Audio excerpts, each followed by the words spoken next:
Good morning, good morning, good morning. Hopefully you can hear me. Testing, testing, testing. Good morning. Happy Tuesday.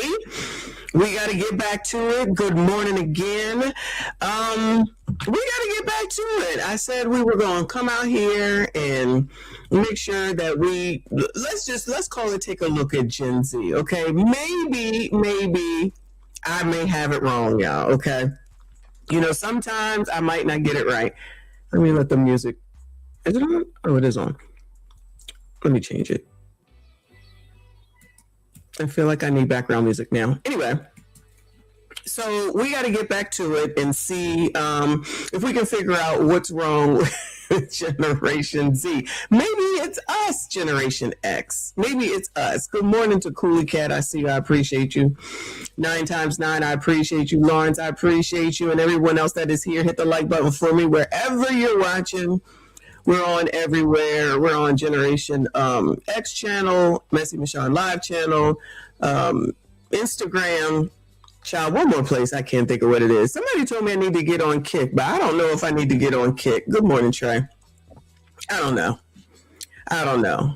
I got to figure that out. But anyway, so yeah, early morning. I'm going to do early mornings on Mondays, Tuesdays, and Fridays because those are the days that I am home. And I come in from the gym and I got time. So let's go ahead and take a look. So I got a couple of videos, of course. But just for the regulars on live, I'm going to be on tonight at 6 p.m. because it looks like we need to talk about Nolan Wells again. And a couple of other things. I'm not going to do that crazy thing with the EDP person probably until the weekend because I just don't think I have the stomach. Shout out to CGA. I just don't think I have the stomach to be able to do it at night and then go to bed. I just don't think I have it in me. So Saturday or Sunday morning is when we'll probably get that one done, which looks like it's going to be a minute as well. So just FYI. Am I blaring? Okay. Because I'm just changing. I'm trying to work the sound machine. Is that better? Did you hear that? Is that better? Testing. Is that better? I'm still trying to figure out the sound machine. I reset the whole thing. Hey, boo, how are you? We still here, child. We still here. Let me know if that's better, LS, because I turned it down a little bit. I'm learning how to use this thing now that I need it, right? So I reset it. Let me know if you hear that. Let me know what I sound like. I appreciate you.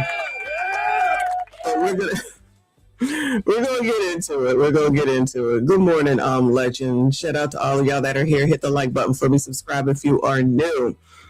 Now, I'm pretty sure that this is a Generation Z couple. I'll let y'all tell me for sure. It looks like Krishan and Blueface are back together. In case anybody was wondering, in case anybody was worried about them, toxicity seems to be a way of Generation Z. Now, that's not me saying that people in other generations haven't done some crap, okay? No one is saying that whatsoever.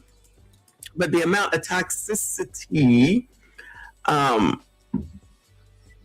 let me see. Now I'm just learning how to do this, so give me a second.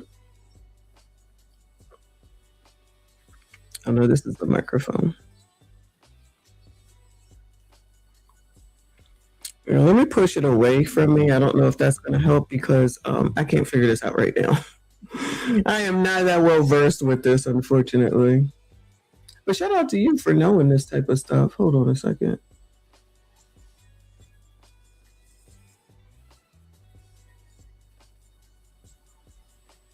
No.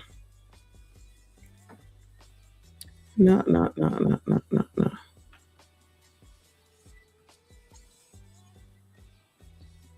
All right, no, I'm sorry. So I'll try to talk softer. I don't know if that's going to make a difference. And move away from the microphone. So hopefully I'm not blaring in your ear too much. All right. Messy, you're correct. My daughter, 32, and her child's father live that toxic-ish. I think they're millennials. I think they are millennials, but they're close enough. But let's hear what's going on here. So it says, no, she didn't. Krishan Rock says she and Blueface are bigger than Jay-Z and Beyonce as they celebrate getting back together. All right, cool. Thank you. I'll still stay this far away, and hopefully that helps. Good morning, Young Reyes. Shout out to all of y'all. I see you are being. Hit the like button for me. Subscribe if you are new. Let's see what happened. Jay and Beyonce, and no shade to them. We love them, but you know this out. Or you don't agree? Like that. You don't agree? Like that tea. You don't agree? You are spitting right now. You don't agree? You are really spitting right now. You don't agree? So you agree? I am proud of you. All right, come on. I am proud of you. You are really spitting. No, do it. Do it. You are spitting. Do it. Okay, let's chat. What you mean? Chat. You know who we is? We bigger than Jay and Beyonce. And no shade to them. We love them, but you know this out. Or you don't agree? Like that tea. You don't agree? Like that tea. You don't agree? You are spitting right you now. You don't agree? You are really spitting right now. You don't agree? So you agree? I am proud of you. All right, come on. I am proud of you. You are really spitting. No, do it. Do it. You are spitting. Do it. Okay, let's chat. What you mean? Chat. You know who isn't spinning? Okay. This is what I was thinking. If he keeps saying you are really spinning, I don't think that's a positive. Maybe it's just me. Maybe it's alcohol. Okay, let's just go ahead and assume that it's alcohol. But look at how well they just get back together. Now, mind you, he has a pregnant girlfriend. I'm sorry, he has another pregnant woman that was his girlfriend that was living with him, but now clearly she's out. Her name is Nivea, I think. Then remember, there's a girl who said she was pregnant by him and said all she wanted is the money. Remember, she was wilding out. So there's a potential of two other women that I am aware of. One definitely pregnant, one allegedly pregnant, and now he wants to get back, or they want to get back together, right? All right, cool. Krishan is 26. I'm not sure how old Blueface is, but he ain't much more than 30 years old if he's 30. And these two are back together, okay? And then don't forget Jaden Alexis, who is the mother of his two kids. Shout out to Generation Z. Beyonce. And I know for a fact. What you know? That you know that you love me. You treat everybody like shit because you're not with the person you want to be with. And that's fine. You know why? Because, I'm just praying for you. Like, I'm going to get him. The only thing you do is like, okay, fake this on the baby. But I know that's a cry out for help because I'm not making the effort to like put the baby in a position where you like, like I start being a little. I know for a fact. What you know? That you know that you love me. You treat everybody like shit because you're not with the person you want to be with. And that's fine. You know why? Did you hear her logic right there? Gracious greatness, I appreciate that. Got to keep going, child. So this is another reason why I can't subscribe to these younger people who can't work. That's why I can't subscribe to it. You got to do what you got to do, right? I just enjoy doing this. But other people that need to do something in order to get their lives together, they have no excuse. Thank you so much for being here, Boo. Pooh Man, you don't need to know any of these people. Trust me when I tell you, your life will be fine without knowing any of these people. If I wasn't on this internet, I wouldn't know these people either, except for Blueface because of one song. How old is Tatiana? I think it's called Tatiana. How old is that song? That got to be like 10 years old, and he riding away from that song. Now he's reality. But he treats all the rest of them women like ish because he really wanted to be with her. And he just starts laughing. And it's like, so you're going to, in your mind, replay everything that you know that he did to you, what you've seen him do to these other women, what you've seen him do to his baby mom, but because of him doing all that, that means he loves you. Because he really wanted to be with you. Because all the people that always said, she'll grow up, she'll learn, and then they broke up. And then everybody was like, basically, see. And in my mind, I'm like, because there's only one way that these two are ever going to end this relationship. And I'm not going to say it, but this is what I've said before. This is what I've said before. The regulars know. These people are not. There's only one way for this relationship to end. Okay. Besides the fact that remember, just know that Pooh Man, even though you don't know who these women are, I can just think of 4 off the top of my head that if he decides to go back, they're going to go there. So for all the women that try to act like it's the men are the problem, and trust me, Blueface is a problem. Let me not absolve him because he's crazy, right? But these women go back. These women go back. This shows how desperate women are. And for all the women that say that men aren't the prize, well, I don't think Blueface is a prize personally, but clearly they do. And these are all people who are basically 30 and under. I believe that would be Generation Z. And then they watch this stuff. This is blogs. They watch blogs and reality TV. Cause I'm just praying for you. Like, Do I treat I'm you gonna like get her. shit? He said, do I treat you like shit? And she said, no. She turned right into a baby right there, right? Did you hear that? No. As rough and tough as this girl be acting. So what? New heart, new mind, fresh faith.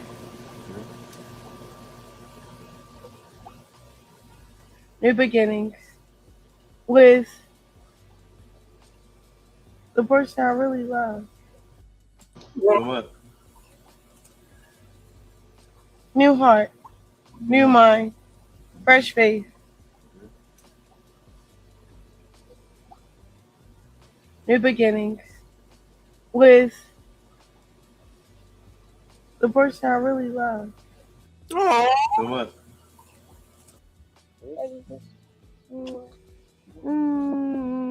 Can I get this from you? Take your time.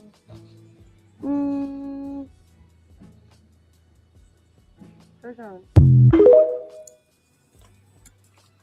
So allegedly that's Blueface's baby. There's definitely something wrong with that baby, even though we already knew that when we saw her when she was pregnant. Child, we left the story a long time ago, but because we're talking Generation Z, this is an example of Generation Z. Good morning to HMG. Thank you so much, Boo. I appreciate you. Good morning to Aliyah. Hit the like button for me. Subscribe if you are normal. So yeah, so this is the type of relationship that Generation Z does. And they'll say, not me, not me. Okay, well, maybe not you, but enough for you. And again, women will go back. Women will always go back. If you were watching the Ask a Brother last night and we were talking about Lacey something, whatever that lady was that deleted her 3 kids, right? And they said that the father went on to his next relationship. Of course he went on to his next relationship. Now, personally, if I met a man and he said, yeah, my wife deleted our 3 kids and I'm back out here in these streets, I'd be like, you know what? Thanks for the drink. Have a nice day. Some woman said, yeah, that's the man for me, child. So you're in a relationship and everybody wilding out about that. Like, okay. But anyway, shout out to Generation Z. Let's go over here to Good Morning America, where it says bosses say helicopter parenting now extends into the workplace. So we have heard before that Generation Z were taking their parents to their job interviews, which is the most ridiculous thing I've ever heard in my life. Because if you can't go get the job on your own, how are you going to do the job on your own? Is your parent going to come and do the job for you? So maybe you all, Generation Z, if you're here, you hear this, maybe you do need your parents as much as y'all get on the internet and talk negatively about them. We're going to go now to the helicopter parents who hover over their kids' daily activities in and out of school. Well, some are now taking it a step further into the job market, reaching out to recruiters and bosses on their children's behalf. I already see reactions. Let me guess how that goes. It's a story we first saw in the Wall Street Journal. Don't incriminate yourself, Lara. No. Has more for us. Good morning. Good morning. I definitely have some helicopter parenting tendencies, but this is a little extreme. Yeah. These parents may think they're helping their kids launch into adulthood, but the people we spoke with say the impact their interference is having may be doing more harm than good. Yes. Stephen Clark says he hired a 22-year-old to work, but after finishing a few days of safety training, he was a no-show. So Clark fired him. 22 years old. He hired. So the Z got the job at 22. And if it changes to A, let me know. But I feel like A's might be under 18. But Hired at 22, didn't show up for the job. Woo! I guess they had the Sunday scaries or something. G-Dubs, thank you for the gold coin. I see you. I appreciate you. Crazy stuff, y'all. Crazy stuff. Interference is having, maybe doing more harm than good. Yes. Stephen Clark says he hired a 22-year-old to work, but after finishing a few days of safety training, he was a no-show. So Clark fired him. Then his phone rang. Within 2 hours. Oh, my bad. He got fired. That's a good reason to be fired, though. That's a good reason to be fired. Do I believe Gen Z is clouded due to Gen X caring for their parents too much?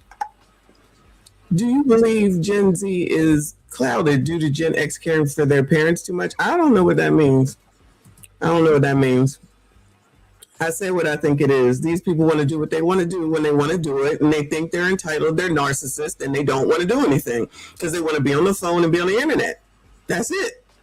That's all. He was a no-show. So Clark fired him. Then his phone rang. Within 2 hours, his mother called me and proceeded to try to convince me to rehire him. Despite Clark declining, Mom continued to email him for the next 6 weeks over a dozen times. It's a problem he says he's seeing more frequently. Why didn't my son or daughter get a job offer? They're much more involved with their offspring's employment searches than they probably should be. Lynn Alba runs hiring for Long Island Health System and says calls from parents are coming in several times a week. When I get the phone call, it's... Yo, are you listening to this? Yo, are you listening to this? This is wild.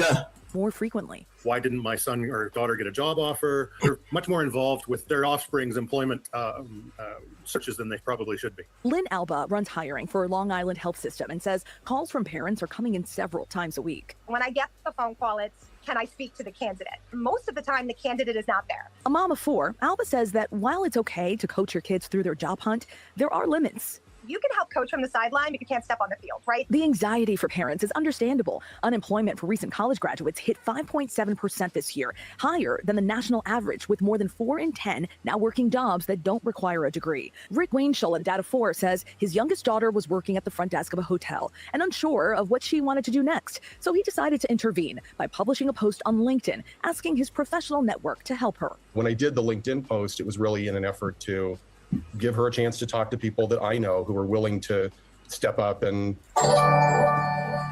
Sir, why didn't you tell her to do that? Sir, why didn't you tell her to do that? Yeah, he got a bigger influence. He probably has more access to more senior level people. So then that tells me that you're basically going to set her up for failure later, because if you have to drag her at this point to get her a job and get influence, what if something happens to you, then what's she going to do? These people don't seem to want to teach their kids how to survive on their own. That's what I'm hearing. Robbie Rose, thank you for the comment. He said, I work in a call center for a company who hires lots of college kids in another capacity. I get calls from parents all the time wanting updates on job progress. Like what? Then they want to get all like what? The information? Oh, full of an attitude with me when I basically tell them it's none of their business. This is wild. This is crazy. Coolie Cat, that answers your question right there. Yeah, they're treating them like babies. And this person right here, he definitely X or maybe even a baby boomer. Dude, you know better. Are you that desperate to get your kids out? You must want them out the house, child, because none of this makes any sense. This is setting them up for failure. They don't know how to do anything on their own. That explains a lot. AR Smitty in the building. Thank you so much for your generosity, sir. He said you've been on fire, Messy. Thank you so much. I appreciate you. Thank you for being here. Shout out to you. Shout out to all of y'all. Hit the like button for me. Subscribe if you are normal. Thanks again so much, honey. I appreciate you.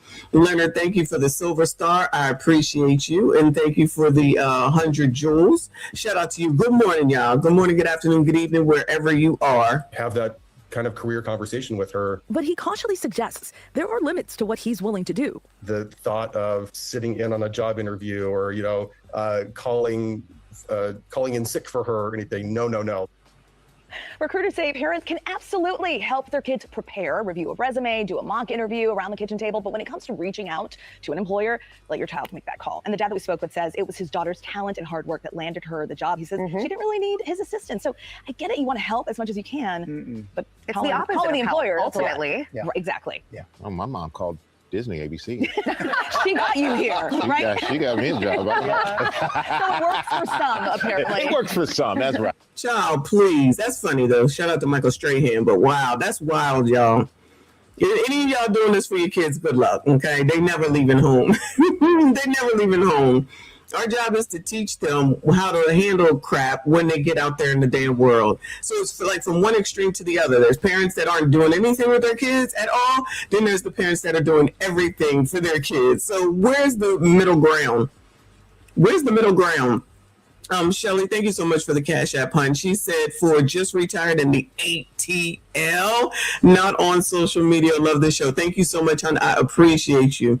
Don't be on social media. You all are missing nothing. It's really, sometimes I do a lot of subjects on my main channel, and it's like, I got to get away from this because it's too much. It's too depressing. And then we'll move on to something like this. This is fun, more fun than some of the other things that I do. Sometimes you just got to take a break. Sometimes you just have to take a break. Leonard said the parents have turned into Mr. Rooney Bueller. Good morning, Tadisha. Hit the like button for me. Subscribe if you are new. And the non-helicopter parents are the bad parents because we don't care, allegedly. I'm a F around and find out parent. You and me both. I done taught you all that I can. It's time for you to get on out there and get it done. But if you have questions, you can always come and ask me, but I'm not doing the work for you. That is not good parenting in my opinion. Let's go over to the top. See how much we can get through. I got two other videos after this, but I wanted to make sure I get to TikTok. Because, shout out to Shelly. I can't. She just sent me another Cash App. She said for a 62-year-old white supremacist here, laugh out loud in the first grade. I'm not sure what that part means, but thank you so much. That's crazy. That's funny. You so crazy. Y'all so crazy. Shout out to y'all. I see you. I appreciate you. More Generation Z conversation here. Let's see what they're saying. Got the worst possible fucking news ever. Oh no. I was supposed to be moving down to Tampa in 3 days. I got my dream job. I found a beautiful apartment. And I was set to be down there on Thursday, and I received a email stating that because I submitted my documentation later than they would have liked. You hear this, right? You hear this on Thursday, and I received a email stating that because I submitted my documentation later than they would have liked, they're revoking my hiring process. So now I don't have a job there. A lot of you guys are asking why I didn't submit the paperwork. The paperwork that you're thinking of is like basic shit. Obviously, I submitted that.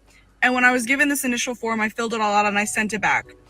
And then they sent it back to me. It was like, oh, you missed a couple spots. So I sent it again, and then I sent it back, and then they were like, oh, you need to get this notarized. And I was like, what the fuck does that even mean? I signed it off. I sent it back again. They're like, no, like this isn't notarized and you need to get it notarized. And I was like, what the fuck does that even mean? So I look it up. By this point, this is last week, and I was in Florida looking for apartments. I strictly went down there to look for apartments and nothing else. So I did not have the time to do it. And then the weekend came. All the places to go to are closed. And then come Monday, I went and got it notarized and sent it. And they were like, it's too late. Follow instructions, meet deadlines, be a problem solver. This quote unquote. Thank you, ma'am, but no. We're gonna listen to this again. You know why I let it play to not interrupt? Because this shows and proves yet again what the damn problem is. Kevin, thank you so much for the girl power. Not girl power, Jules. I appreciate you. These people want to do what they want to do, when they want to do it, how they want to do it, and everyone else is supposed to accept that. They don't want to follow rules.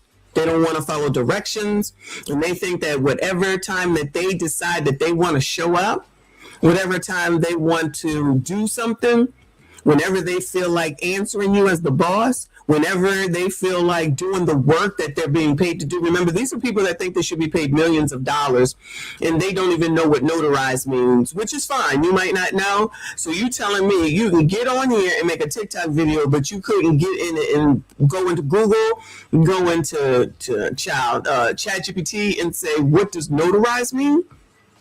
So that's what you're really telling me? And you all think that you're worth $1 million a year? You can't even look up words. I told y'all many a times, these people just be using words. They do not even know what they're talking about. They do not even know what they're talking about. I listen, proof positive.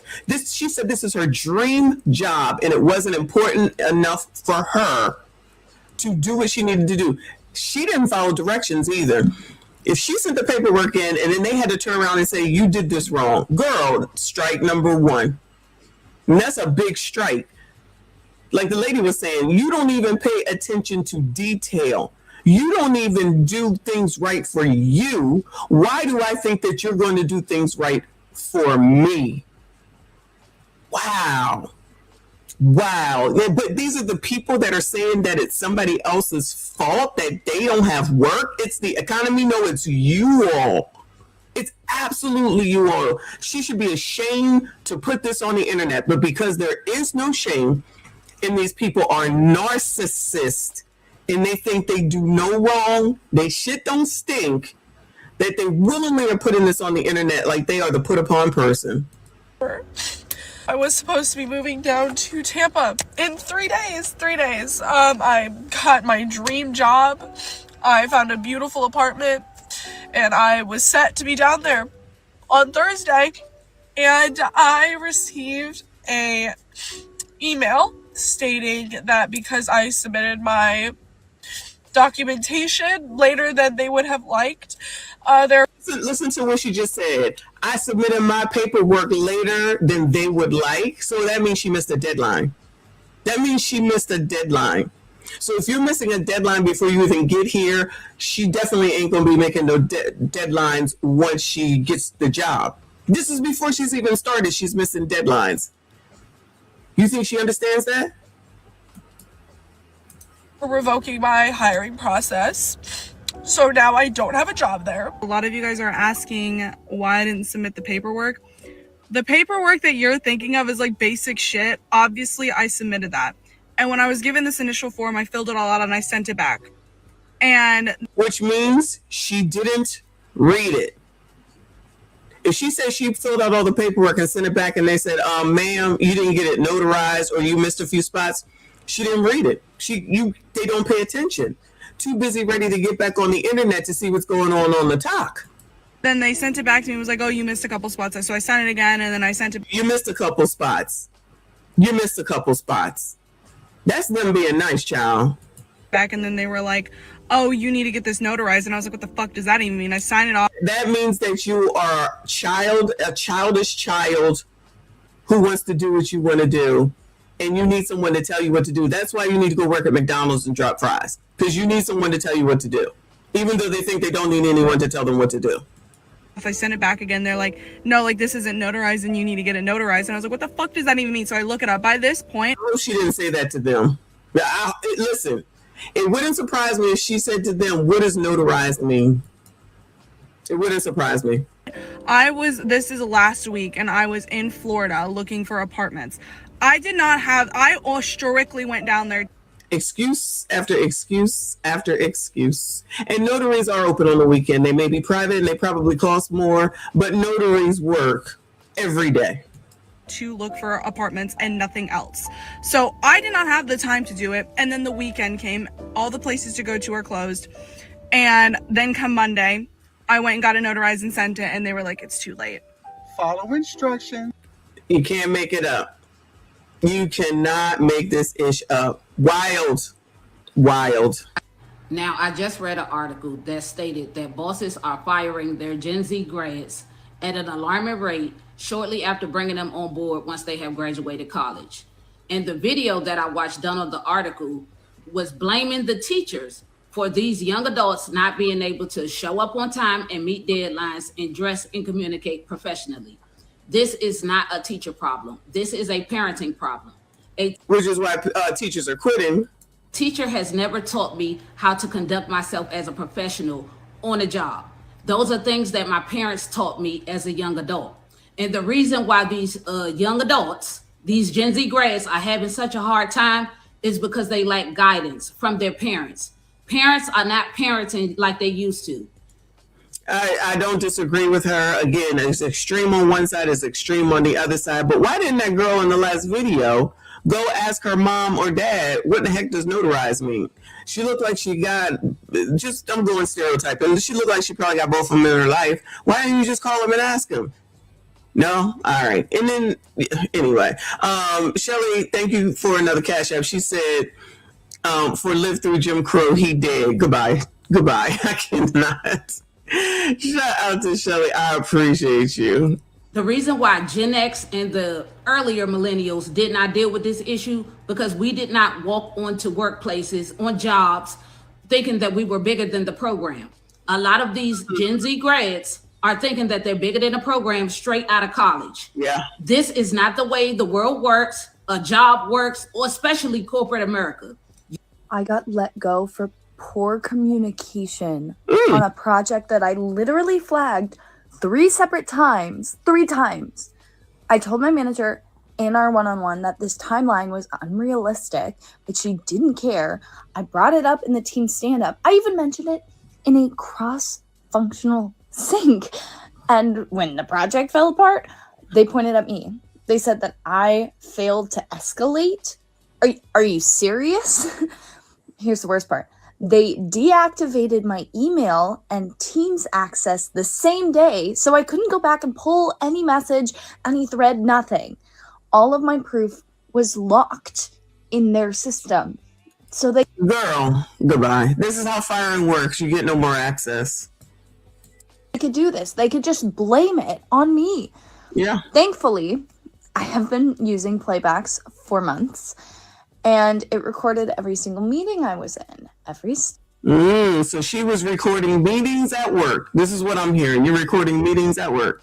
Stand up, every one-on-one, every sync, full summaries, timestamps. Who said what, when, all saved on my end, not theirs, through a personal account. So when I filed my dispute, I had everything. Every time I flagged that project, documented with dates, the app kept it all. Literally, this is why you need to protect yourself, because your company will cut access before you even have a chance to defend yourself. Don't listen to this person. Any Generation Z that's listening to this, don't listen to this person. You can go record yourself and the job and what they're saying all you want to, okay? If they sue your ass and you go to jail or you be broke, good luck to ya. Because one, it's proprietary information what goes on inside these damn jobs. If you want to start taking notes of things, which is what you should do, if you think something is wrong, you write it down and you keep record of it. You do not go into somebody else's establishment recording them. And she put this out on the internet. These are the people that think that they deserve $1 million a year. $1 million, depending on where she lives, you got to get consent on both sides in order to record, depending on where you live. But you definitely can't go into a corporation's establishment and start recording. They're sitting up there talking about, well, we made this over in the first quarter and whatever. We shouldn't have done this, but we did it. And you're out here recording that shit. These are the people that think that, oh my God, this is crazy. And then you get on this internet yet again. This shows and proves that their importance is being seen and attention on TikTok and probably Twitter. All I'm saying, all y'all millennials and Gen Xers that swear up and down that Gen Z is lazy, make sure y'all stand behind that. Because when it's us 10, 15, 20 years down the line in the workplace, make sure that 401k is stacked. Make sure you don't have to come to work. Because revenge is up. All I'm saying... This is what they worried about. Instead of getting their lives started, they worried about revenge. He's lazy. Make sure y'all stand. They were not lying. You guys have. Let me say that I'm standing by. Y'all are lazy, and after today, I might say y'all crazy too. Seen those articles talking about how Gen Z is being fired at a disproportionate rate. It's true. I'm saying that as somebody who has hired and fired a number of people over the last couple of years. It really does come down to a lot of things that in these articles. Lack of motivation, professionalism, and lack of initiative are making the decision. And I know what you're going to say because I've seen the comments, right? Well, they're not paying me to do extra, and they're not paying me to take initiative. Funny how we just saw the dude say that exact same thing yesterday. Okay, initiative is not going above and beyond.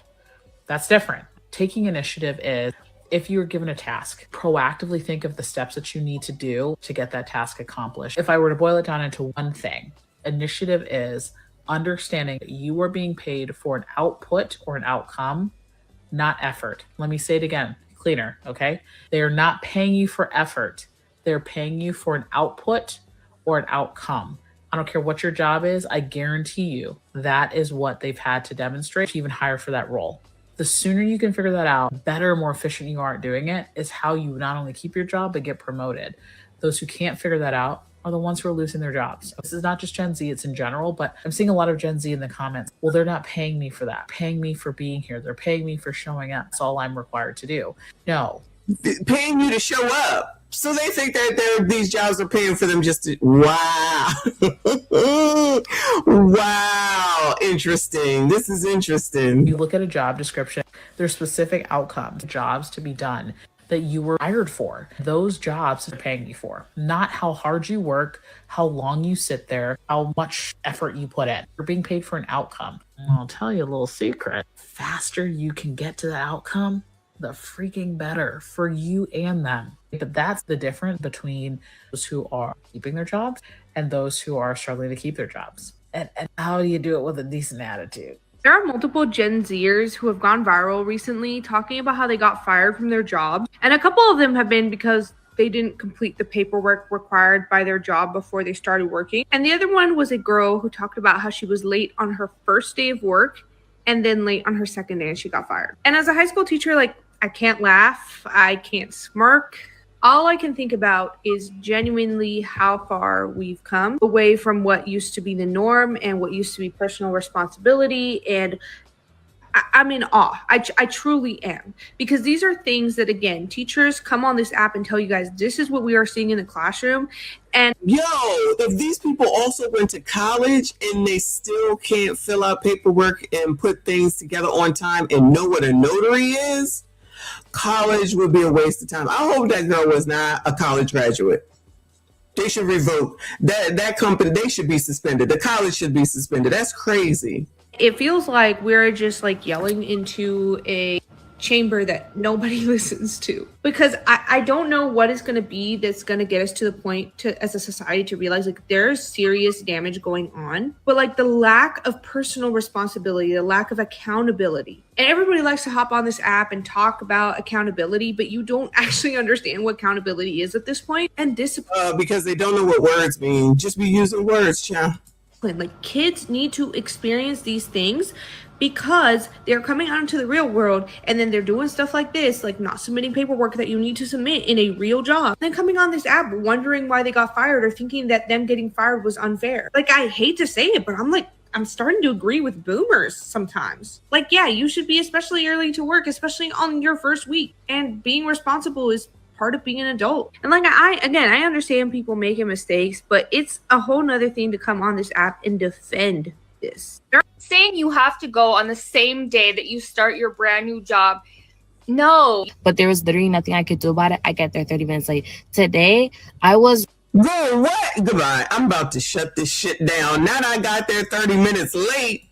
Running 5 minutes late. So first she says there was nothing I could do about the fact that I was 30 minutes late for my first day at a new job because I had to go to the DMV. No, you could have rescheduled it. That's number one. Number two, she was 5 minutes late at least. According to her, it was 5 minutes. Could have been more on her second day of work. And now she's going to tell us why that wasn't her fault. I'll apologize. It's not their business, but I was literally... Then she goes on to say, I didn't feel like I even needed to send a text message because it's not their business why I'm late. in pain on my period. I was really like, took me a long time. Look, I get it. I was not a good employee when I was a young person. And you know what I did about that? I became a stripper. Now, am I recommending that? No. And there's a whole downside to being a stripper too. And I'm sure you could fathom that. I digress. Saying you have to go on the same day that you start your brand new job. No. But there was literally nothing I could do about it. I get there 30 minutes late. Today, I was running 5 minutes late. So first she says there was nothing I could do about the fact that I was 30 minutes late for my first day at a new job because I had to go to the DMV. No, you could have rescheduled it. That's number one. Number two, she was 5 minutes late at least. There's a number of videos going around right now talking about this article from Fortune magazine published in January of last year. All the reasons why Gen Z is being fired at alarming rates. Now, I don't want to talk about why this checks out. What I do want to talk about is the number one reason that's been attributed to this, which is a lack of initiative. When I go into the comment sections of these videos, I see a lot of comments like this. Initiative costs more money. Love how jobs want you to go above and beyond, but won't even pay a living wage or go above and beyond for you as a worker. Fair enough. What I do see in a lot of these comments is a lack of understanding of what is meant by initiative. So I wanted to offer you a very real and simple example of what initiative looks like so that you understand what's getting people fired and what's getting people promoted. All right, let me go over here since she's talking about that to this dude doing a video on this lady right here. So Ralph Durand on the 3,500 subscribers approximately, and he says she's mad because her job won't give her more time off. You cannot make it up. All right, so in this video we have a woman here who works from home, yet she still wants to quit her job. So let's see what she got to say so we can find out why. Story time on why I quit my job and why I don't think I'm ever going to work for another establishment again. Okay. So I work from home. I'm not going to say the company, but I work from home. And I asked my supervisor, hey, what do you guys offer for bereavement? She says, we give 7 days of bereavement, et cetera, et cetera. I explained to her the situation that I'm traveling from Connecticut to Florida and, whatever. So I told her, like, all right, let me just use the 5 days first because I don't want to use the whole 7 and then later I might need, more bereavement. So I said, let me use the 5 days and then I have my 2 days off. That should, that should be doable. But, when you're planning funerals and you have family matters and legal matters and grieving and everything on top of that, you just never know, right? So close to the end of the trip, I'm telling her, like, hey, like, is it possible that we could just use my vacation time for like an extra couple days? She says, oh, there's no allowance for Friday and Saturday.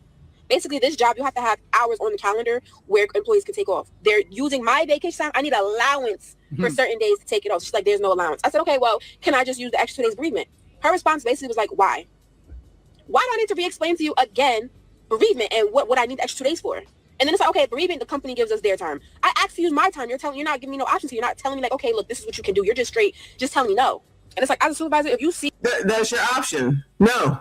That I'm asking for more days, and if there's any options here, you should tell me like, hey, this is your options. This is what you can do. This is what you can't do. You're not even trying to help or say nothing. You're just straight telling me no.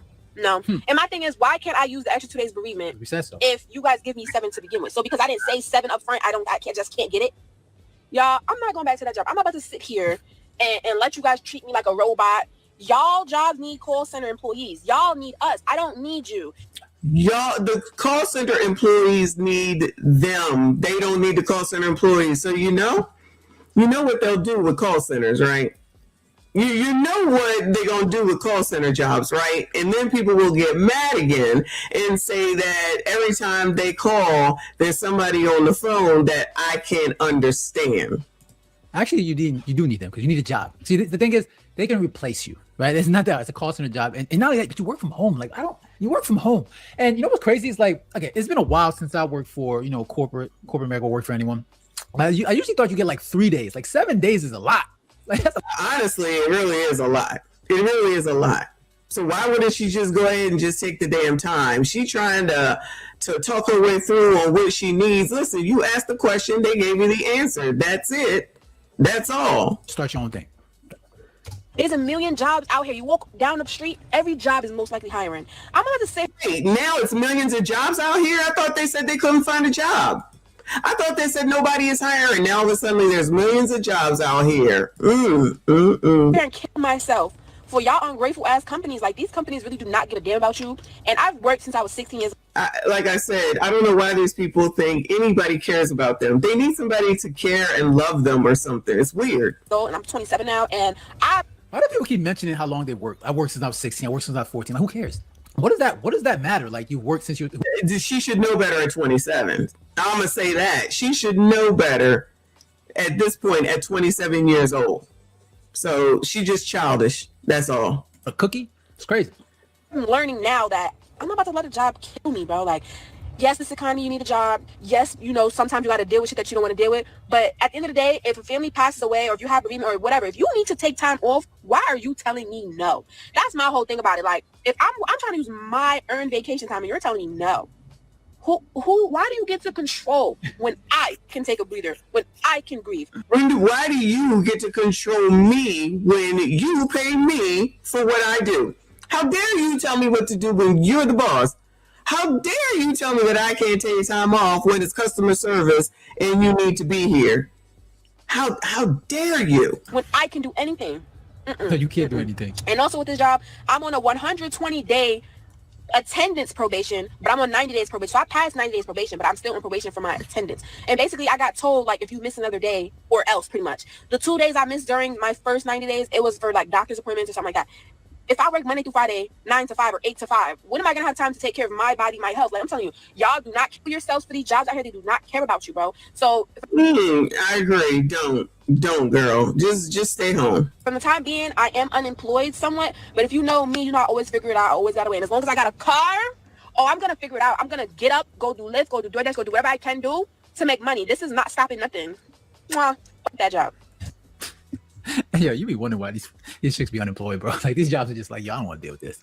Yo, they got imagine that. You mean that the jobs don't want to deal with y'all, the dudes don't want to deal with y'all, but everybody else is the problem? Her future employer gonna be looking at this video like, yo, yeah, she gonna be a problem, yo. Like, she gonna be a headache. I think we're gonna have to skip that. Like, we don't even. You know what she's gonna say? She's gonna say that you gentlemen are broke because y'all won't give her $10 million or take her out on $500 dates. Y'all be the problem. Lord help your people. This is crazy. Nothing we didn't know, but like I said, these people can't shut up for nothing, so they're always gonna tell on themselves. Shout out to that dude. This is somebody named Stan's Thoughts. Excuse me, just 1,000, a little bit over 1,000 on the tube. He says Gen Z is too tired to care anymore, and you can't blame us. Oh, okay. So is he included? We'll see. Most burnt out generation. 98% of Gen Z feels burned out by their work. Our whole generation is burned out because of the lack of progress. Burnout is not about effort, it's about betrayal. So where do we start from?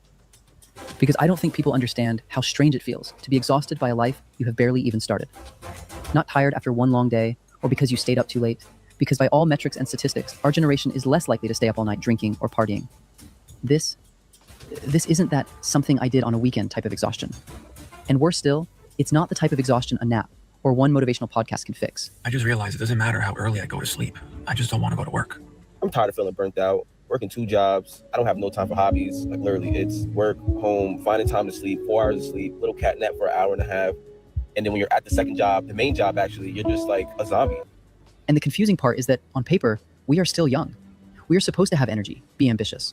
This is meant to be the stage of life where we build, experiment, make mistakes, recover quickly, take risks, and slowly become the people we imagined we would be.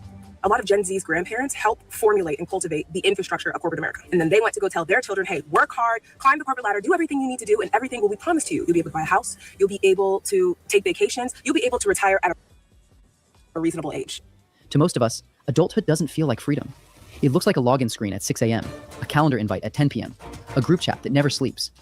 And are we going to talk about that salary that disappears before the month ends? Nearly half of Gen Z runs out of money before the end of the month ends, and that's not just budgeting, that's just survival at that point. And don't get me started on student loan debt, because the average Gen Zer also has about $30K of student loan debt on top of all of that. We are spending more on essentials than any other previous generation, and wages just keep going down, and the cost of living just keeps going up. A world where everything costs more, everyone expects more, and rest somehow feels like a crime.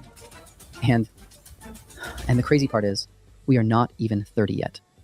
I was talking to a 25-year-old woman who does some freelance work for us the other day, and she said to me, can you please make an Instagram reel about burnout? My friends and I are just so burnt out. And I just looked at her, I said, you're 25, and I said, and you're burnt out? She's just so burnt out. So I said, I don't want to sound like an oldster, But when I was your age, I worked 7 days a week, nonstop. And the word burnout never came to my mind. I love my work. This was what you did. You worked. We loved it. We all did it together. We would have worked more if we could have. You should be loving your work, especially if you're a woman. This is what you wanted, right? You wanted to hear me roar, woman. You know what I'm saying? We can do it all. We can do it like a man. Remember when people were, y'all still have these conversations on this damn internet.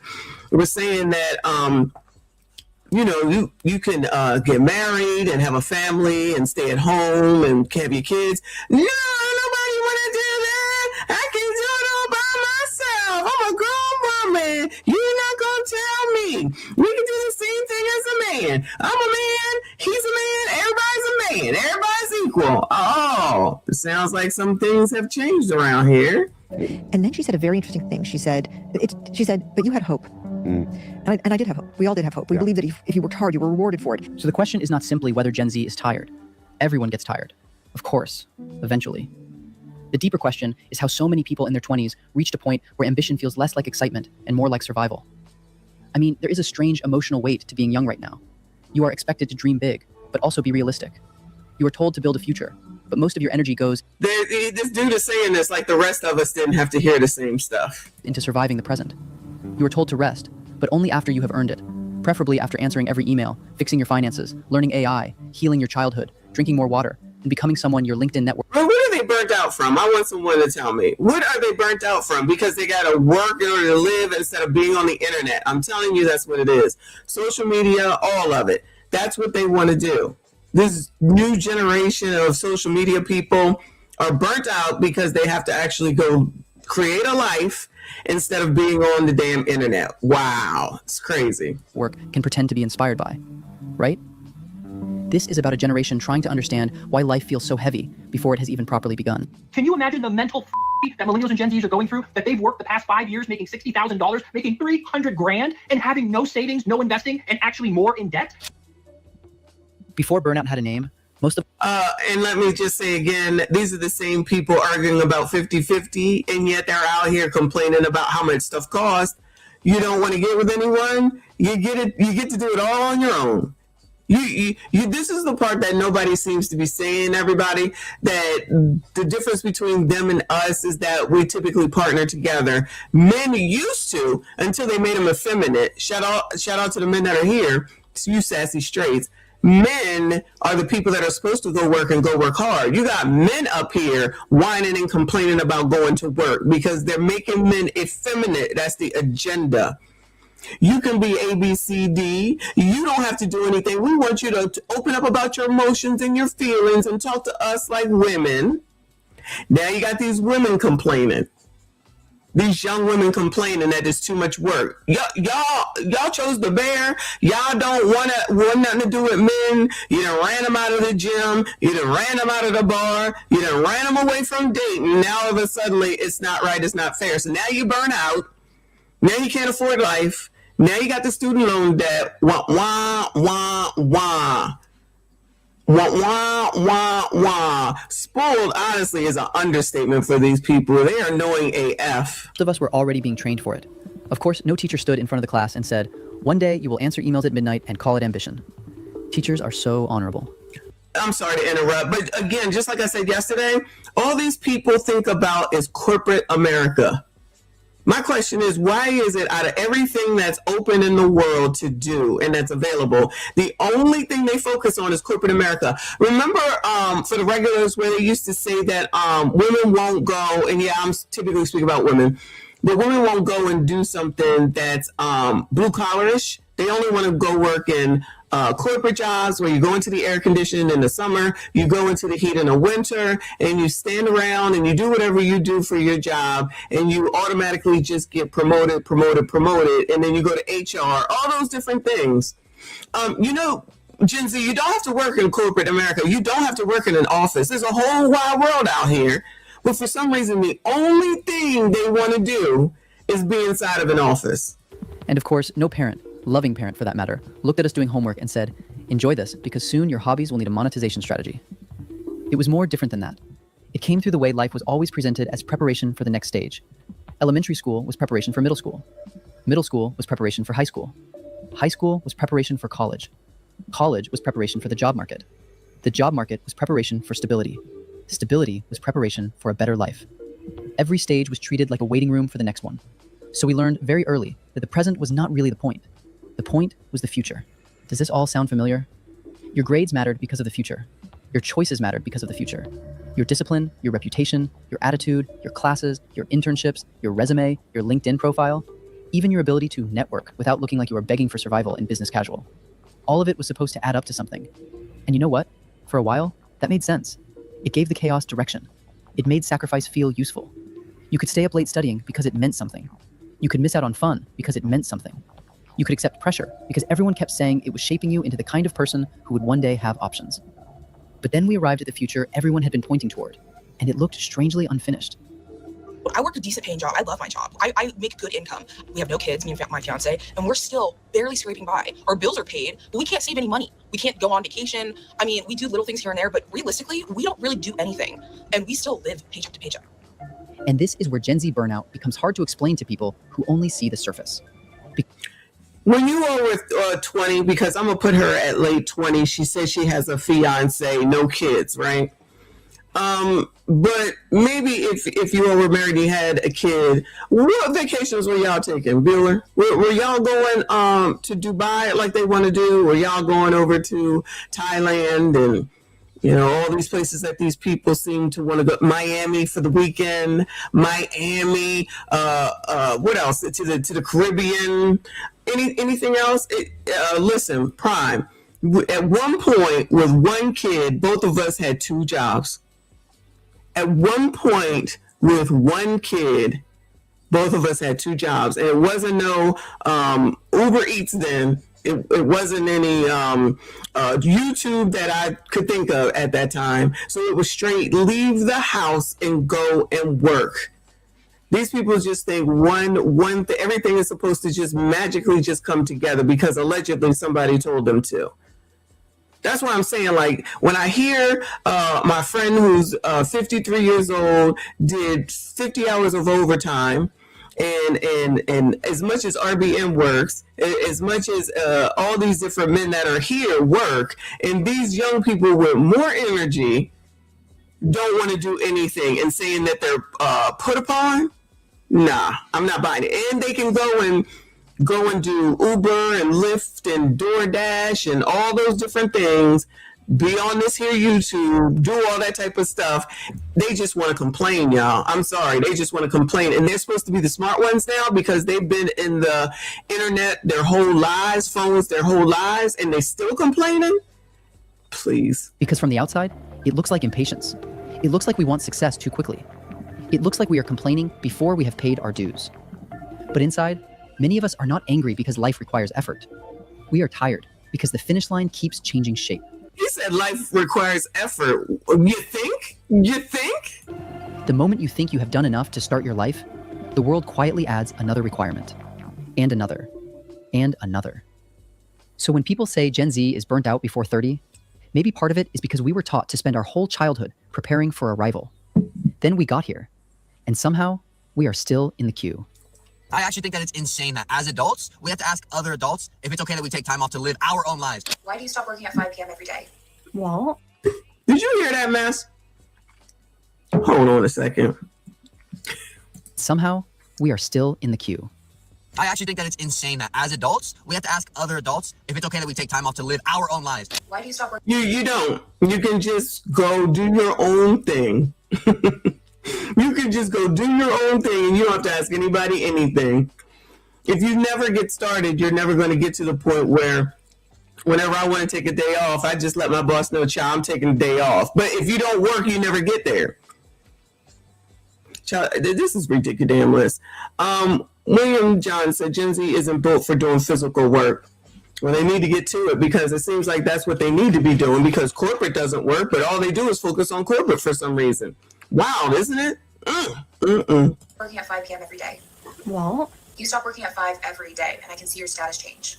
Well, that's because my workday finishes at 5. No one else signs off so early. I work until 9 p.m. most days. Is there a concern with my work hours then? Do you want my shift to start and end a little bit later? I just think being willing to work only 8 hours a day says a lot about your commitment to this company.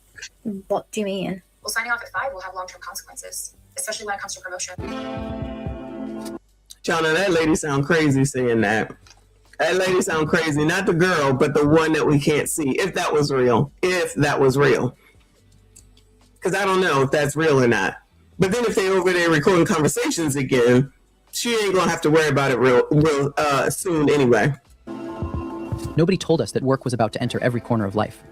It happened gradually, until the boundary between being at work and simply being alive started to disappear. Phones became normal. Email became portable.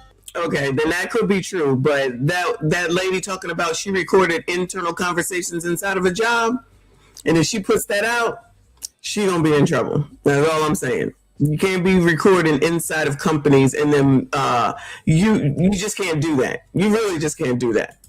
Group chats became work tools. Remote work made the office disappear into the house. Meetings turned into links. Links became calendar reminders. And reminders became notifications your nervous system learned to expect. I can only handle so many meetings back to back until my brain literally just feels fried. I work from home Monday through Friday, so every single day I'm working from home. And my company just loves to schedule a bunch of meetings as if we don't have anything else to do with our time. Look at my hair. Like, you can tell I've just had enough. I'm ready to wrap it up. I'm ready to call it a day. But she wants to schedule me 10 more things to do. So no.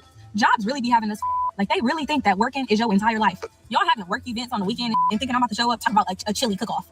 I'm not eating no chili with y'all on a Saturday. Keep me out of that. I absolutely have a life. You want me to volunteer at work where I already work at? No. I can just fake laugh for hours and be irritated. Got me sitting at a table with HR who done tried to fire me 6 times. Absolutely not. At some point, the workday lost its clean edge. It no longer ended when you left the building, because for a lot of people, there was no building anymore. The office became the laptop. The laptop sat on the same table where you ate. Now they're complaining about the work from home, child. You cannot please the unpleasable, the unreasonable. Thank you. Shout out to Dr. Mahat for being a member for 9 months. I appreciate you, boo. He said, Messi, if the beta of this video is contagious, I'm finding a way to get that hospital bill to you. Don't be sending me nothing. This is wild. This is crazy, y'all. That table was in the same room where you slept. And the phone you used to relax became the same device carrying your manager, your team, your clients, your deadlines, your bank alerts, your friends, your news, your entertainment, your anxiety, and your escape.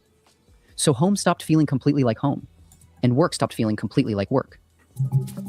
The hardest part about remote work is knowing when to stop working for the day. I always thought people were lying about that. It's like, okay, you're done working for the day. Like, just shut your laptop. It's not that hard. But now that I'm fully remote, I'm realizing there's so many situations where it's actually really hard. Like yesterday, my boss scheduled the meeting at 4:30 p.m. And first of all, the meeting was only supposed to be 4:30 to 5, and then ended up running over by about 35 minutes. So I didn't finish until like 5:35. And then in that meeting, she gave me multiple projects that I needed to work on, one of which was actually pretty urgent. She was like, okay, first thing tomorrow, like, you gotta start on this. I unfortunately have anxiety. So I'm like, if I know I'm gonna need to get this done first thing tomorrow morning, I might as well just like do it right now while it's still fresh in my brain from what we talked about in the meeting. And that's the other thing, is that I'm still pretty new in this role. So it's like, whenever we talk about a project I need to work on, I want to start it right away while the details are still like fresh in my mind. And then it's like with the project from yesterday, once I started working on it, I was like, oh, it's actually not going to take me that long, so I should just finish it all right now so that I don't have to worry about it tomorrow morning. So I ended up spending like another hour and a half on it, and then was finished for the day. So I guess now that I'm doing it, I understand why it's hard to not have a commute, like not have a distinction between home and work. So that's what I'm going to try to work on going forward, like how to create that distinction and just like turn my brain on. The strange part is that much of this was sold to us as freedom. Remote work promised flexibility. Digital tools promised connection. Fast communication promised efficiency. And to be fair, some of it really did help. Remote work saved people from long commutes. It gave people more options. It made work more accessible for some. It allowed people to work from places that were... You can't please the unpleasable. You just cannot please the unpleasable. You get to work from home. You don't have to work in the traffic. This is the best part about this job, is being able to be home 3 days a week, because there's people now that are going in 5 days. I'm going to be done before the requirement for 5 days working, because I'm not doing that anymore. But you also got to put in a plan for stuff like that. You can't just be like, whoa, no, I'm just going to do what I want. These people, whoever keeps saying that the men are beta, I agree. The effeminate sounding men, right? Effeminate sounding men, and still only talking about corporate America. AR, thank you for the hiding jewels. I appreciate you. That's crazy.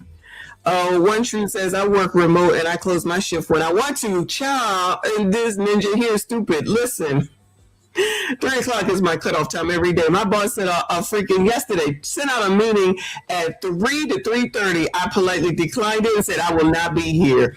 See, this is the other thing with these people. They can't do nothing like that. But then again, they don't get far enough to be able to do anything like that. What is wrong with saying no? You can't say it all the time. But I leave at 3. I start on about 7:30 every day, and I'm salary. So it's salary employment. It's not like it's hourly wage. These people probably don't understand that either. I'm telling you, these people don't look into anything. They be over here listening to other people on TikTok. Not Gen Z men are the new women. They are. Isn't that what CGA said the other day? We know what the agenda is, and it's so working. It is so working. And then these women will start to complain in their 30s, y'all, because that's where it usually happens, about there's no men available while they're sitting here complaining with them over crap about, I got to work 8 hours a day. Were not fluorescent lit boxes with one sad office plant fighting for its life. But for young workers still trying to prove themselves, flexibility could also turn into a trap. If you can work from anywhere, some jobs slowly begin to expect you to work from everywhere. From bed, from taxis, from dinner, from family gatherings, from your phone while pretending to watch a movie. Because the work is not always visible, you start performing availability instead. You reply quickly so people know you are serious. You stay online so nobody thinks you are slacking. You answer after hours because you are new, junior, replaceable, or simply scared of being misunderstood. And after a while, you stop asking whether this is normal. You just adapt, which is basically adulthood's favorite scam. The employee who responds to emails at 11 p.m., works through lunch, never uses PTO, always available, always on, not because the work actually requires it, but because the performance requires it. They're performing dedication, commitment, indispensability. They're performing the role of invaluable team member because somewhere along the way, they internalize the belief that their value is their output, their worth is their availability. Underneath, they want to get promoted also, and they want more money. Okay, that's why you do that mess. That's why you do that mess. That's why I got out of it, because I didn't want to do it no more, because I didn't care. I'm not doing this. So you got to make the choice, but you still got to go and do the actual work. The fear that if they slow down, if they set boundaries, if they're unavailable, even for a moment, people will realize they're replaceable. The cost? Burnout that becomes a badge of honor. This is the part of the conversation where we agree to disagree. You haven't even worked long enough to be burnt out. This is what I don't understand. These people have not worked long enough to be burnt out. I don't understand. This is wild, y'all. They have not even worked long enough. You can't even get the job, or you can get the job, but you can't even get to the job because you can't even put paperwork together. You can't get something notarized. You can't, figure out a way to politely say, my day ends at this time, but thank you. I'll be sure to get up to date when I come in the morning. Ain't no job ever said, oh, you got to answer calls. No, I'm lying. I did have one where I had to get on at 2 a.m. because Asia is 8 hours behind, I believe. And I worked worldwide. And I was like, yeah, no, I'm not going to keep doing this. So I'm home. I got to get up. I got to get on. Then I got to get up and go to work. There was a time. And I said, well, if I'm getting up to do this at this time, it comes out the rest of my workday. So I see y'all when I get there. You're not going to work me to death. When Gen Z talks about burnout, a lot of people hear it as a complaint about effort. They assume young workers want success without struggle, comfort without sacrifice, and flexibility without responsibility. And yes, sometimes the internet makes it easy to dismiss the whole thing. Burnout gets used for everything now. A hard week, a boring meeting, a stressful deadline. A normal part of becoming an adult. So yes, we should be honest. The language can get exaggerated. But stopping there misses the bigger story. Burnout is not only spreading because people became... You know what, Prince? They're not trying to hear that. They're too focused on CEOs and people who actually own something having so much money. While listening to, I think, what is his name? Bernie Sanders and Pocahontas, always forget her name, tell them as millionaires, billionaires maybe even, that they can't do it and it's not fair. They just want to listen to whatever it is that feeds into their foolishness. Weaker. It is spreading because work is carrying more pressure than it used to. Okay, Asia's ahead of us. Whatever it was, I had to get up at about 1 and 2 in the morning sometimes to take some stupid calls. I don't know why they thought I was ready for a call. I did it. But then after, yes, Elizabeth Warren. Then after a while, I was like, yeah, no, I'm not going to keep doing this. No, thank you. No, thank you. A job is no longer just a job. It has become the thing standing between you and rent, debt, food, transport, family support, healthcare, future plans. That changes the emotional weight of everything. I can't afford to go to school and finish my associate's degree even, which that's not going to get me anywhere because people with masters are having trouble getting jobs. I can't afford to leave these jobs that treat me terribly. Why aren't these people creating these businesses that they all own, Bueller? And you notice that there's a lot of women on here for the most part complaining. Why are they not happy? Isn't this what they wanted? Isn't this I am woman, hear me roar, people? No man gonna tell me what to do. These people don't want to get married. They don't want to couple up. They don't want to combine salaries. They don't want to get married. They don't want to have a family together. They don't want to buy a home together. I thought that this is what they wanted. Yes, selling lashes is a side hustle. It is a side hustle. But at the same time, if they do it right, I'm sure they can make a lot of money because there's a lot of lashes. And now that little boys are wearing lashes, then it could be a thing. I'm just saying, yes, they wanted equality. They got it. And now they're complaining. How? Goodbye, Derwin. They gonna marry themselves at 50. They probably will. I agree with you on that. I'm still tripping off of that damn video, child. These people are supposed to be strong and independent. There's a lot of women complaining. But you see, they're complaining about their parents and they're not complaining about the feminism part of it. Not the feminism part of it that told you could do anything, sis. You got this. You equal to a man. Anything a man can do, you can do better. You know, men work other places besides corporate America. A lot of other places besides corporate America. Because I have bills to pay. If I don't have a job, then I can't pay the few bills I have. Modern work also asks for more than labor. It asks for enthusiasm, passion, ownership, culture fit, emotional control, constant communication, and the ability to care deeply about a company that may still cut you loose when the numbers stop looking right. Which is a fascinating arrangement. You are supposed to treat the company like family, right up until the family needs to restructure. That is hard to sustain when young workers have watched layoffs happen over video calls, seen colleagues disappear from Slack overnight, and learned that loyalty does not always protect you. Because here's the thing, everybody at my job has been acting very strange for the past 2 weeks. Let me paint the picture for you. We're having closed door meetings, which never happens. The vibes completely off. And our CFO, who has been with the company for literally the start of the company, just up and left, disappeared. No notice, no goodbye, nothing. I on this call with the manager, but I ended up becoming very silent because I just ran out of words to give. Right as I found a way to sneakily get off of this meeting, our manager says the term budget cuts. And I was like, that's funny because they just hired all of these individuals who are getting paid significantly more than the people who have been working at this company for years. So of course, as I started recording with the playback staff, I needed receipts. Come to find out, they're about to lay off an entire department. So when young people say they feel disposable, that is not always entitlement. Sometimes it is pattern recognition. A very depressing pattern, but still pattern recognition. A burnt out person can still answer emails, join meetings, laugh at jokes, and say, yeah, I'm good, in the exact tone that makes people stop asking questions. That is what makes it dangerous. When someone looks at you, nothing looks serious enough. You are still functioning, so people assume you are fine. You are still showing up, so the system keeps asking for more. You are not collapsing in a visible way, so even you start doubting whether the exhaustion is real. But inside, something begins to shrink. Friendship starts to feel like another place where you have to perform energy. The things that used to make you feel alive begin to feel like tasks. Cooking becomes admin. Cleaning becomes admin. Texting back becomes emotional project management. Texting back is emotional project management. Goodbye. These people just make shit up. Listen, I still have to figure this out. The WNBA about to let ex-NBA players join the league.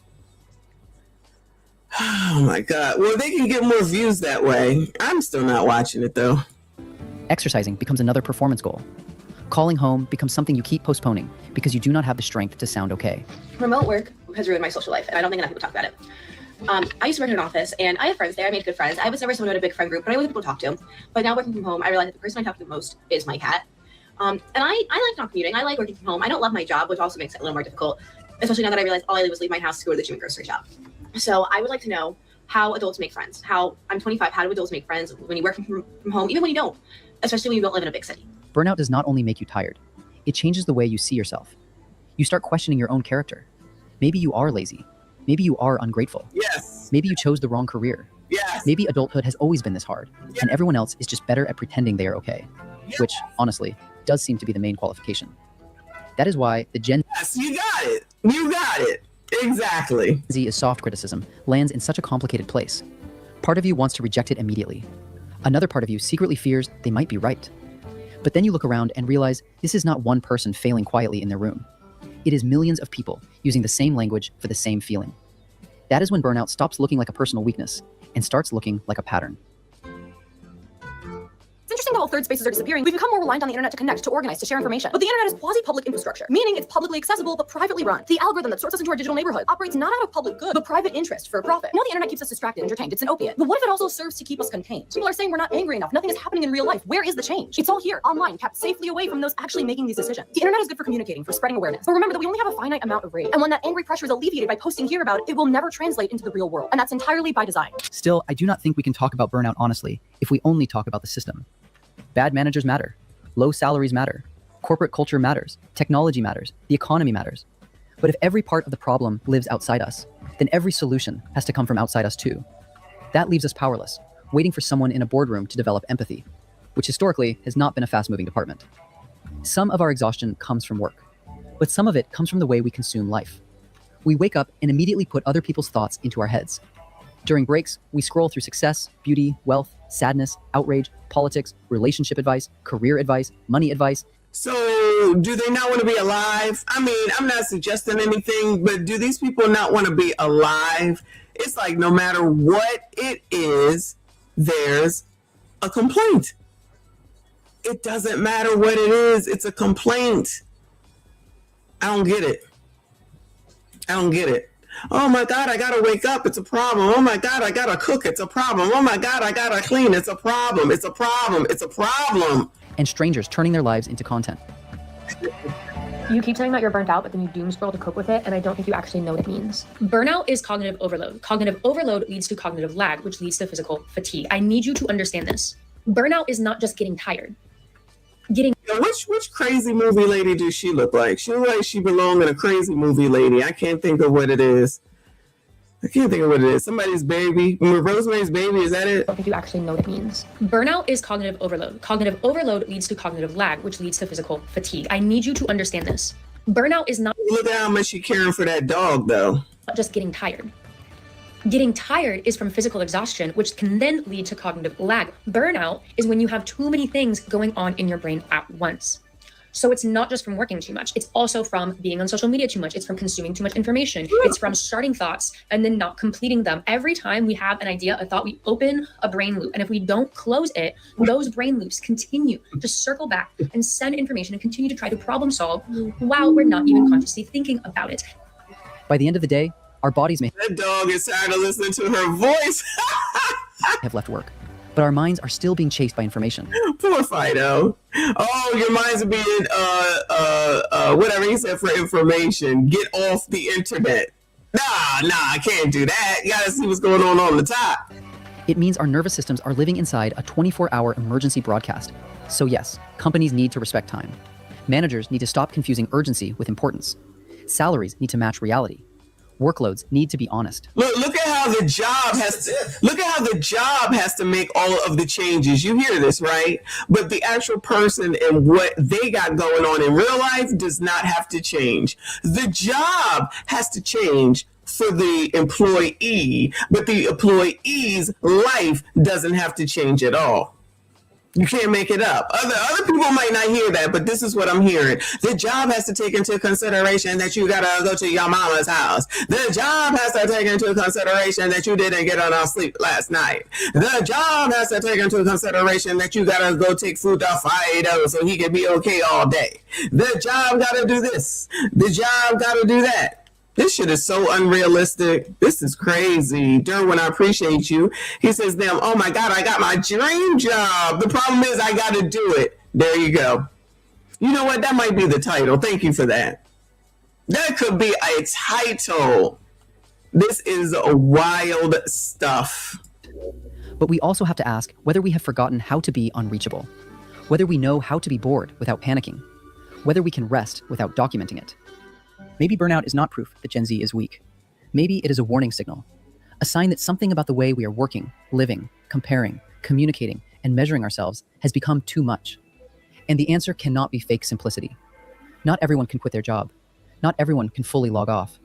Not everyone can take 6 months away to find themselves while drinking iced coffee in a country with better rent prices and suspiciously good Wi-Fi. Some people are supporting families. Some people are one emergency away from debt. Some people are doing what they have to do because survival comes before meaning, even if LinkedIn would prefer we call it a season of growth.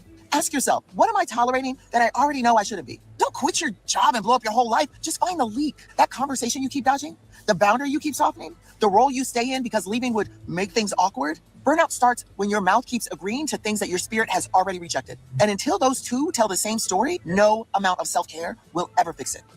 So maybe the goal is not to stop working hard. Maybe the goal is to stop disappearing inside the work. To notice when ambition has turned into fear, when availability has become self-erasure, when your phone is no longer a tool, but a leash with a very sleek user interface. To notice when what you call discipline is actually panic, pretending to have a 5-year plan. Such bullshit.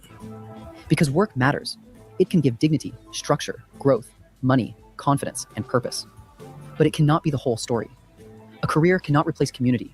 It cannot replace rest. It cannot replace friendship, family, faith, play, or the quiet parts of life that do not need to be useful to be meaningful. If you go back to the 50s and 60s, you were in the bowling league and you made friends there. You attended church. You got your sense of belonging from faith.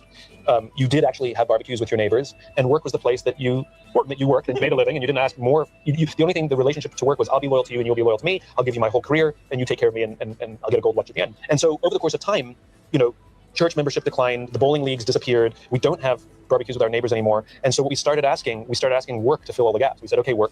I want my friendships. I want my relationships at work. I want my social life at work. I want a sense of purpose and belonging at work. Oh, and by the way, now you have to agree with my politics as well, right? Oh, and no loyalty to you and no loyalty. So now the work has to be everything, and then tell it what to do too. From me, right? There's no loyalty either way. And so we put massive amounts of pressure on work that is impossible. Maybe that is what a lot of us are grieving. Not just free time. A life where every part of us does not have to become productive. So if you feel burnt out before a life where part of us doesn't always have to be productive. Ciao. 30, I do not think it means you are broken. I do not think it means you are lazy.